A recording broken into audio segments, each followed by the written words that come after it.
ભરૂચ તાલુકાના કુકરવાડા ગામ નજીક નર્મદા નદીમાં તરતો અજાણ્યા યુવકનો મૃતદેહ મળ્યો। ભરૂચ તાલુકાના કુકરવાડા ગામ નજીકથી નર્મદા નદીમાં તરતો કોઈ અજાણ્યા યુવકનો મૃતદેહ મળ્યો હતો। મળતી વિગતો મુજબ ગત રાત્રિના ભરૂચ તાલુકાના કુકરવાડા ગામના નર્મદા નદીના કિનારે પાણીમાં તરતો કોઈ અજાણ્યા ઈસમનો મૃતદેહ જણાતા સ્થાનિક માછીમારોએ સામાજિક કાર્યકર ધર્મેશ સોલંકીને જાણ કરતા ધર્મેશ સોલંકી ટીમ સાથે ઘટના સ્થળ પર દોડી આવ્યા હતા અને આ સંદર્ભે ભરૂચ રૂરલ પોલીસને જાણ કરવામાં આવતા પોલીસે ઘટના સ્થળે આવી ધર્મેશભાઈની ટીમને મદદરૂપ નદીમાં તરતો મૃતદેહ બહાર કાઢ્યો હતો।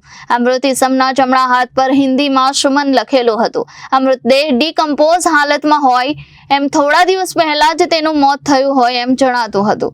પોલીસે આ મૃતદેહને ભરૂચ સિવિલ હોસ્પિટલ ખાતે મોકલ્યો હતો।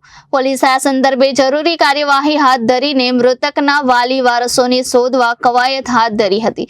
હાલ તો આ અજાણ્યા ઈસમના મૃતદેહ બાબતે રહસ્ય સર્જાયું હતું। આ અજાણ્યો ઈસમ કોણ અને ક્યાંનો હતો, તેનું મોત કેવી રીતે થયું, નર્મદામાં ડૂબી જવાથી તેનું મોત થયું હશે કે કોઈએ તેને મારી નાખી નદીમાં નાખ્યો હશે। પોલીસ તપાસ બાદ આ રહસ્યનો ભેદ ઉકેલાશે એમ હાલ તો જણાઈ રહ્યું છે।